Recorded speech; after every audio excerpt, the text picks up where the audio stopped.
Hello friends, welcome back to my @NRM Wala channel. And dear friends, today we are going to discuss about the soil formations. So I am your watershed trainer, and friends, let us now we think about the soil formation. So आपको लगता होगा कि soil formation जो हम आज जिस मिट्टी की बात करते हैं वो मिट्टी कितनी आसानी से बनी होगी, हमें ऐसा लगता है, परंतु ये रियलिस्टिक नहीं है। मिट्टी को बनने में कई हजारों साल लाखों साल लगते हैं। और आज हम बात करेंगे कि ये मिट्टी का जो फॉर्मेशन होता है वो किस तरीके से होता है। तो दोस्तों, आज से 10,000 साल पहले की अगर हम बात करें तब हम ये बोल सकते हैं कि कहीं ना कहीं जो है लोग मिट्टी के जो है संपर्क में आने लगे और जो है इसको जो है उपयोग में लेने लगे। तो ये साथियों, ये 10,000 साल पुरानी बात है।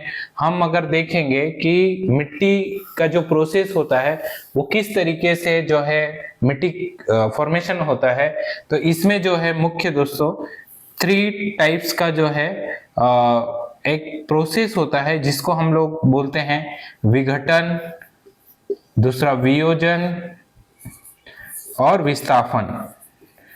ये तीन प्रोसेस से मिट्टी होकर गुजरती है, तब जाके हमें जो है ये मिट्टी मिलती है। अभी ये विघटन, वियोजन और विस्थापन, ये 3 चीजें जो है कैसे हुई होगी, तो हम बात करेंगे कि कई सालों पूर्व जो अगर हम बात करते हैं तो मिट्टी जो है पत्थर के रूप में थी, और पत्थर जो है बारीक बारीक कणों में टूटकर ये जो है समुद्र में ये विस्थापित हुआ। विस्थापित होना मतलब एक जगह से बहकर जो है समुद्र में जाने लगा। तो ये जो है बारीक बारीक कण ऐसे टूटकर जाने लगे। फिर जब समुद्र के अंदर ये जाने लगे तो समुद्र के अंदर इन्होंने एक प्लेट का निर्माण किया। समुद्र के अंदर कुछ ऐसे प्लेट्स में ये मिट्टी के कण जाकर जो है जमा हो गए। जमा होने के बाद में अगर हमने देखा था कि जिस तरीके से हमारा अर्थ में लाइफ जो है, हम बोलते हैं कि अर्थ पर जीवन जो है सरवाइव करना आसान हुआ है, तो ये कोई आज कल की प्रोसेस नहीं है, ये कई सालों की प्रोसेस है, करोड़ों सालों की प्रोसेस है। और अगर हम बात करेंगे कि इससे पहले जो है डायनासोर ने हमारे इस धरती पर जो है जीवन जिया है, और उनका जो है जीवन का लगभग 20 से 25 करोड़ साल की अवधि का उन्होंने 20 से 25 करोड़ साल तक जो है अपना जीवन जिया है। उसके बाद में जो है कई बार जो है धरती जो है बिखरी है, टूटी है, और ये जो है कई बार इतना हीट हुआ है, गर्म हुआ है कि यहाँ पर जो है कोई पत्ता भी उगना नामुमकिन था। परंतु आज हम बात करते हैं कि आज धरती पर जो है हमारा जीवन जो है जीना संभव हुआ है, तो केवल यही है कि एक मानव जीवन को जो रिक्वायर्ड होती है, जो रिक्वायरमेंट होती है, हवा, पानी, मिट्टी और जो पंच तत्व से हम बात करते हैं, तो ये सारे पंच तत्व जो है यहाँ पर अवेलेबल है। इसलिए जो है हमें जीवन जीना यहाँ पर संभव है। तो ये जो सॉइल फॉर्मेशन की प्रोसेस है, ये 3 विघटन, वियोजन और विस्थापन से होकर गुजरती है। और आज हम बात करते हैं, हमारा जो आज डे 4 है, डे 4 में आज हम यही समझेंगे कि किस तरीके से जो है सॉइल का निर्माण हुआ है, और जो सॉइल जो है वो सॉइल आज इरोड हो रही है, जो सॉइल इरोजन हो रहा है, तो उसको हम लोग कैसे रोकेंगे और ये कितने प्रकार के होते हैं। अभी तक तो ज्यादातर लोग सॉइल केवल मिट्टी के नाम को सुनते हैं, पर मिट्टी में भी जो है अलग अलग कैटेगरीज है। किसको हम लोग मिट्टी बोलेंगे, किसको गाद बोलेंगे, किसको चिकनी मिट्टी बोलेंगे, किसको बजरी बोलेंगे, तो ये जो है इसका भी एक कैटेगरीज है। तो आज हम कैटेगरीज के बारे में भी बात करेंगे। तो ये जो है विघटन, वियोजन और विस्थापन की जो प्रोसेस है, ये जो है निरंतर चलने वाली प्रोसेस है।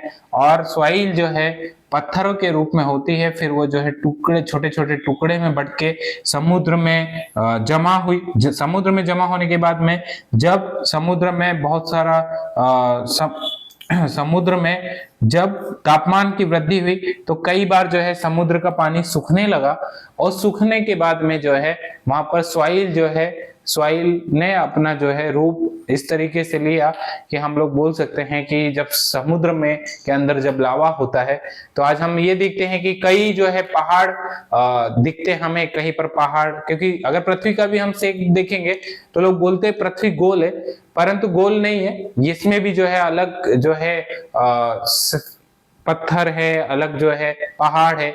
अगर हम इसको देखेंगे तो इस तरीके से हमें नजर आता है। तो क्या होता है कि जब समुद्र के अंदर जब लावा उत्पन्न होता है तो उस समय ये हुआ कि कुछ कण जो है, जहां पर पहाड़ छूटना तो पहाड़ हो गए, कहीं पर जो है फ्लैट हो गया, कहीं पर जो है खाई हो गई, और इस तरीके से जो है हमारी पृथ्वी का निर्माण हुआ है। तो ये तीनों प्रोसेस के बाद में जो है ये सॉइल फॉर्मेशन होता है। और दोस्तों सॉइल फॉर्मेशन के बाद में हम किसको क्या बोलेंगे कि सॉइल बजरी है, सॉइल जो है चिकनी मिट्टी है, सॉइल जो है गाद के रूप में है, तो ये हम लोग कैसे देखते हैं? तो हम बात करते हैं इसके साइज के ऊपर। तो ये जो है साइज होता है और ये जो है टाइप होता है। तो टाइप में जैसे हम लोग बात कर रहे हैं चिकनी मिट्टी, अभी चिकनी मिट्टी कौन सी होगी? तो जिसका आकार 0.002 mm है, तो ये जो है चिकनी मिट्टी होती है। अभी जो है चिकनी मिट्टी के ऊपर जो है गाद होता है, गाद का साइज जो है 0.02 mm होगा। इसके बाद में जो है गाद के ऊपर जो है बजरी होगी, बजरी के ऊपर जो है बारीक रेत होगी, बारीक रेत के ऊपर जो है फिर मिट्टी, जिसको हम लोग मिट्टी के मुरम के रूप में होगी। तो ये 0.2 mm, फिर 0.2 mm, 0.2.0 mm, और इस तरीके से जो है ये फिर होगा ये 20। तो जो मुरम के कण होते हैं ये इस तरीके से इसका जो है साइज डिसाइड किया गया है। अगर हम जब किसी भी सीव छलनी से जब इसको छानेंगे तो जो इसमें जो है मेम्ब्रेन जो लगा हुआ होता है, जो जाली लगी होती है, उसके साइज के आकार से अगर कोई मिट्टी का कण जो है वो बाहर निकलता है तो हम लोग इस तरीके से जो है इसका कैटेगरी डिसाइड कर सकते हैं। तो ये हमें लगता है दोस्तों कि ये सॉइल बड़ी आसानी से हमें मिल चुकी है तो हम इसको जो है व्यर्थ बहाएं, बट ऐसा नहीं है। अगर सॉइल की सुरक्षा हम लोग करते हैं, मिट्टी संरक्षण करते हैं, तो इसमें जो है हमारी लाइफ है, क्योंकि विदाउट मिट्टी, विदाउट सॉइल आप कैसे यहाँ पर जीवन जी सकें? बिना जमीन के तो जो है हमारे खाने के लिए जो हम प्रोडक्शन करते हैं, गेहूं, दाल, चना, जो भी हम लोग खाते हैं वो बिना सॉइल के मुमकिन नहीं है। हम पानी के ऊपर नहीं जी सकते हैं। पानी, ज्यादातर लोग बोलते हैं कि क्या गेहूं दाल खाने से ही जो है जीवन जिया जाता है? सी फूड भी तो है, पर सी फूड, ये बताइए कि भारत में कितने प्रतिशत लोग जो हैं वो सी फूड खाते हैं, जिसको जो है हम फिश वगैरह बोलते हैं। तो इसलिए जो है हम लोग बात करते हैं कि मिट्टी बिना जो है हमारा जीवन संभव नहीं है। मिट्टी और पानी ये बहुत ही इंपॉर्टेंट चीज है, और मैं अपने जो है एनआरएम वाला चैनल के माध्यम से आप लोगों को जागरूक कर रहा हूं दोस्तों, आप लोगों को अवेयर कर रहा हूं कि सॉइल एंड वाटर कंजर्वेशन जो है बहुत ही इंपॉर्टेंट टॉपिक है, और इसको जो है समझा जा सकता है, आसानी से समझा सकता है, इसके ऊपर काम किया जा सकता है। तो ये इसको हम लोगों को जो है सॉइल के बारे में जानना होगा और सॉइल की जो है केयर करना होगी और इसका जो है संरक्षण करना होगा। तो दोस्तों डे 4 में हम लोगों ने आज बात की कि किस तरीके से जो है सॉइल फॉर्मेशन होता है। सॉइल फॉर्मेशन होने के बाद में जो सॉइल का कैटेगरीज है, चिकनी मिट्टी, गाद, बजरी, बारीक रेत, किस तरीके से हम लोग डिसाइड करेंगे, वो आज हम लोगों ने कैटेगरीज की बात की। तो बने रहिए दोस्तों मेरे @NRM वाला चैनल में, और प्लीज आप मेरे चैनल को जो है सब्सक्राइब कीजिए और वीडियो को शेयर कीजिए और बेल आइकन पर क्लिक कीजिए। थैंक यू दोस्तों।